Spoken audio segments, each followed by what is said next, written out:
环球大战线深入世界最前线，全球各地的观众朋友，大家好，我是叶思敏。我们先欢迎来宾，清华大学讲座教授张延廷张将军。思敏好，大家好。前国安会副秘书长杨永明老师。思敏好，各位朋友好。陆军退役少将厉正杰将军。思敏好，各位观众大家好。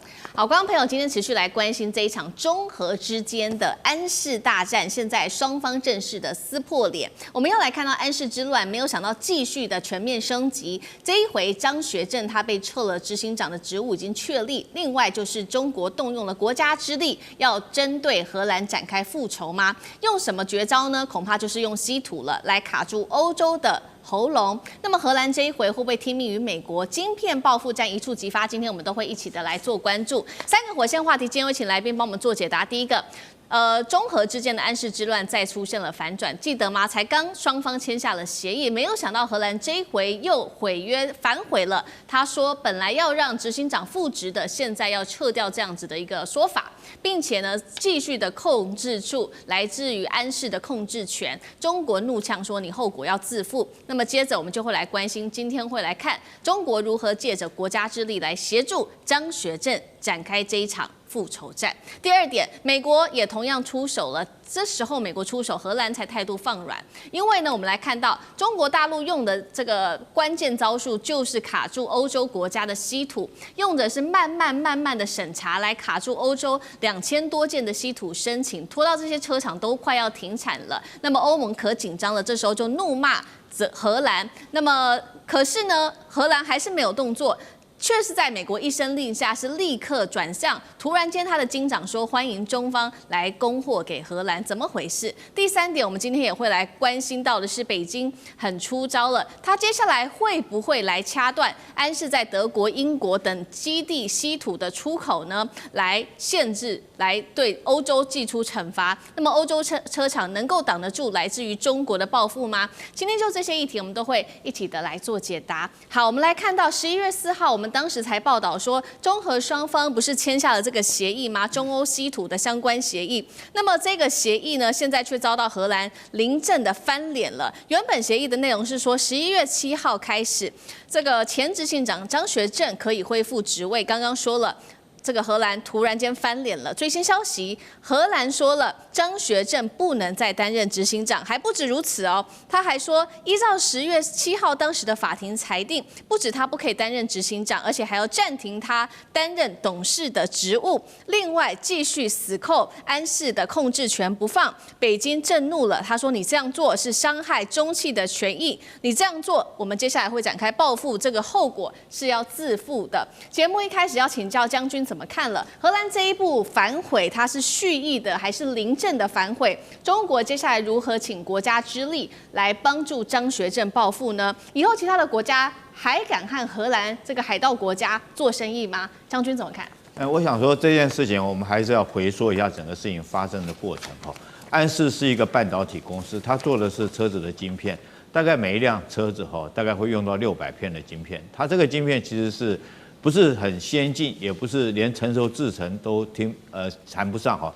它甚至于这个荷兰称它是一个鸡饲料的一个晶片，就是它很便宜，大概每一片晶片原来的售价才25分美金而已哈。那最近是涨价了，涨了4倍到1块美金，那也是因为供货中断，所以你看它25分美金一片，事实上不是很贵的，可是它就是关键性的车辆必须要用的一个关键性的一个晶片哈。那荷兰的安氏原来做这个晶片，但是由于它经营的不好，所以造成亏损。在这样亏损状况之下，当然有需要外来的资金。这时候文泰文泰这个企业，就是中国的文泰企业，也就是张学正的这种企业公司，就把它陆续把它整个买下来。那这样的话，当然 CEO 应该就是由张学正来担任嘛，董事长，因为他本来就是我出了钱把这家公司买下来。但是这个荷兰完全就是抢夺方式，他借着一个什么理由呢？大家听一下，你觉得这个理由是合理可以去把人家企业抢下来吗？而且不是说是企业把它抢下来，是荷兰政府这个在荷兰政府协助之下把这个安泰抢下来。他用了什么理由？就是说这个你现在这个张学正泄密给他的把这个制造的机密泄露给他自己另外一家公司叫做鼎泰匠心的这家公司泄密过去。事实上后来经过调查并没有，因为事实上这个张学正在这个安氏这边还买了50台的机台，还在这边加大成本投资而且来讲的话，他在这个鼎泰匠心那边所有权这个董事会投票的时候，他也投了弃权的票，所以由上述的证明来讲的话，这个张学正并没有泄密的一个事实。但是很明显的这件事情，就是因为他转亏为盈赚钱了，所以说是荷兰借着所谓国家安全当作以他为幌子这个想要将这个金鸡母抢过去。那现在后续是怎么发生的呢？后续来讲的话，那当然中国是不可能接受这种事情。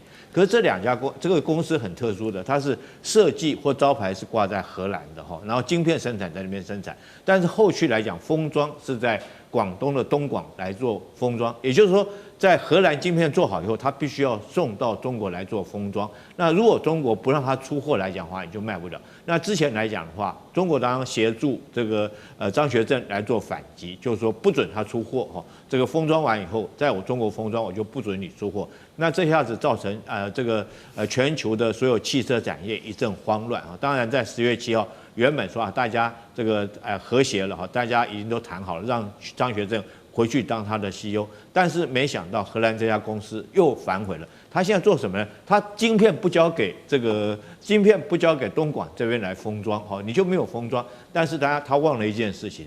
东莞这边封装厂里面，它有库存的晶片，它照样可以做封装，照样可以出货然后之后来讲的话，后续来讲，事实上它不是很这个精密的晶片，所以中国包括到中芯国际干嘛都可以制造这种晶片，那只是后续来交给安氏来采购。所以现在来讲，我觉得荷兰来讲的话，这把亏真的是吃大了。然后它后续它可能这个中国来讲的话，直接这边可以供货给在中国设厂的这些汽车产业来讲的话，譬如说是大众汽车这个奔驰等等，它在中国有设厂，它就将这些货给他了嘛，而且是用人民币交易。所以我觉得这件事情对这个中国一定要协助这个张学正力争到底，不然的话此例一开的话，那对欧洲以后的贸易，如果说其他企业有样学样来讲的话，那中国跟整个欧洲以后是没有办法做任何交易、做任何生意的。是好，张军特别帮我们提到说，中国大陆的政府包括了这一次可以说是请国家之力来协助安氏，有一个重点的一个地方可以看出来，就是中国这一次出的狠招，就是它的稀土的，它的关键的杀手锏，怎么样来限制住欧洲的稀土？我们要来看到它最新的出招欧盟的委员他最新已经说了，他说我们给中国已经有2000件的这个稀土申请案，当时是透过这个叫做稀土特别管道和中国建立良好的关系，希望能够申请到，没有想到中国大陆这一次是慢慢的做稀土的审查，到现在中国只批准了一半，而且还有一半都还没有做批准。现在欧洲的企业真的是人心惶惶了，因为很多的车厂再拿不到晶片就要被迫停产了。欧盟私下就认了，说确实是这样子的，短期内没有人可以逼得了中国针对稀土来做松手。所以呢，欧盟内部大乱，传出有人就开始怒轰荷兰的政府，给政府不断的施压，说你再不放行安氏给中国，欧洲就要崩盘了。我们看到这个是中国大陆的强硬手段，针对于欧洲国家，但是另外一头，荷兰似乎也没有要松动，却是听美国的话。这次美国出手了，荷兰才稍微态度放软。我们来看到荷兰的经济事务部最新紧急声明说，这是最新消息，今天的新闻已经收到了中国和美国就最新的贸易协议通报，荷兰表示欢迎中国恢复对安氏中国厂的供货。金长也说了，中国的供应至欧洲和世界的晶片将会在未来几天之内就会送达给安氏的客户了。所以接下来要请教杨老师怎么判了。中国这一次用出的就是慢慢去审批这2000多件的稀土案，是它的杀手锏吗？现在欧洲到底有多慌张？最讽刺的事情是，美国一出手，荷兰就立刻听话了。他只会听美国的话，是这样吗？杨老师怎么看？他只会听美国的话，在这个世界上，他根本就是个走狗。其实荷兰我非常替他惋惜。你知道，16世纪的时候，荷兰根本就是世界霸主。我们今天所看到的这些股市、金融体系，都是荷兰那个时候所创建出来的。各位要知道哈，荷兰还有 Netherlands 这两个其实这个地理范围不一样哦。Netherlands 是这个国家的名称，因为我们通常把它叫荷兰，可是事实上荷兰只是 Netherlands 里面2个省份，而那2个省份叫荷兰，在整个16世纪的时候，它是在全球贸易的主导，然后一直到现在为止，它在欧洲的角色都很关键。就没有想到，你看它在这个事情上，因为美国9月份通过的那个50%的穿透关税，2个礼拜之后，荷兰的经济部长就开始对安氏半导体下手，因为安氏半导体是文泰科技拥有100%的这个持股的，那本来是要倒掉的，几百亿美金把它买下来，然后呢，把它引进更多的客户，尤其中国大陆的这些需求引进来，那由在英国跟德国的这个制造厂制造，然后呢送到了中国大陆东莞的封装厂，80%送到那边。可是你知道那个封装厂每年做多少颗半导体吗？800亿颗，很夸张哈。因为一个车子至少要用500颗，电动车要用到1000到2000颗，如果是智能车，可能用到2000到5000颗，所以它这个量的需求非常的大。那这个跟国家安全什么关系？我跟你讲，没有车子做不出来才影响国家安全的。可是现在，美国不是跟中国谈好了吗？然后呢，荷兰还是就做这个动作，出尔反尔。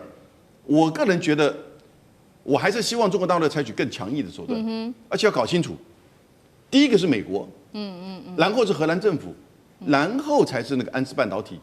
安氏半导体里面有一些它的就是当地的这些雇员管理阶层的开始集体叛变，然后把这个所谓就是执行长的一些什么做的有没有的东西，但现在知道有些根本是假的。然后呢，要把他赶走，让他们以及荷兰政府取得这个控制权，这不就海盗国家，这不就国有化？那你这个接下来你做出来的东西，你送到哪里去封装？我觉得中国第一个你要不要针对美国？你说你这个50%的穿透关税，你要告诉荷兰政府，否则我不跟你签，你稀土延后1年没有这回事。态度一定要硬起来。针对荷兰政府呢，也一定要采取反制的措施。针对安氏半导体，我觉得更简单，谁敢现在帮安氏半导体供货，我就断它的稀土来源。我们所有的中国的企业不准再接它的单，不准买它的产品。那你觉得他会不会怕到？会。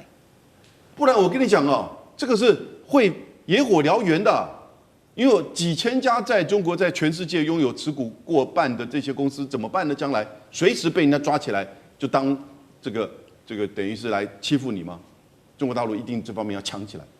好，刚刚老师帮我们特别讲到了说这个稀土是杀手锏嘛，所以如果哪一个国家敢对中国反抗的话，那是不是就来断稀土？那首先就会看到说会不会断的先是几个国家，包括德国跟英国。原因是因为德国跟英国在安氏在这2个国家都设有制造的基地，北京可不可能从这几个国家先出招？等一下来请教张将军。另外我们来看到因为稀土断了，有一些后续的影响，我们稍微统整一下美欧日汽车产业的冲击。首先是德国的汽车零件供应商紧急的现在赶快跟中国做这个洽谈，施压荷兰。另外就是德国的汽车零件的巨头采埃孚也说了，正在和中方谈判，确保晶片供应的稳定。其他汽车包括了 B&W、宾士、福斯都已经暂停了，他们靠的就是库存来勉强的生产，包括了日系车厂Honda、本田部分的海外工厂被迫减产甚至停产。那么日产、尼桑、九州厂的这一些畅销车款已经确定了部分来做减产它的休旅车。其他包括了零组件的厂商来自于日本、欧洲跟南韩，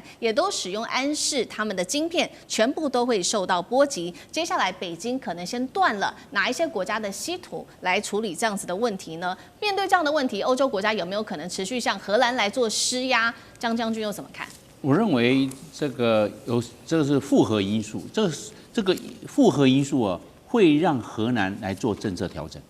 那我认为有3个。第一个，在10月30号的时候 ，APEC 在韩国釜山召开，这个川普跟习近平也在那边讲过，这个达成一个共识，这个贸易战呢要延缓1年，大家又降了这个双方的税率，不管大豆也好，这个芬太尼也好，对，还有是相关的税率都向下做修调。换句话说，贸易战是走上缓解的趋势了，不然大家不会彼此，中国大陆也把这个门打开了，美国也把门打开了，这很清楚了。那美国对荷兰的常备管辖的影响力也要下降，因为这个两个巨头都碰面了，也达成了局部的共识了。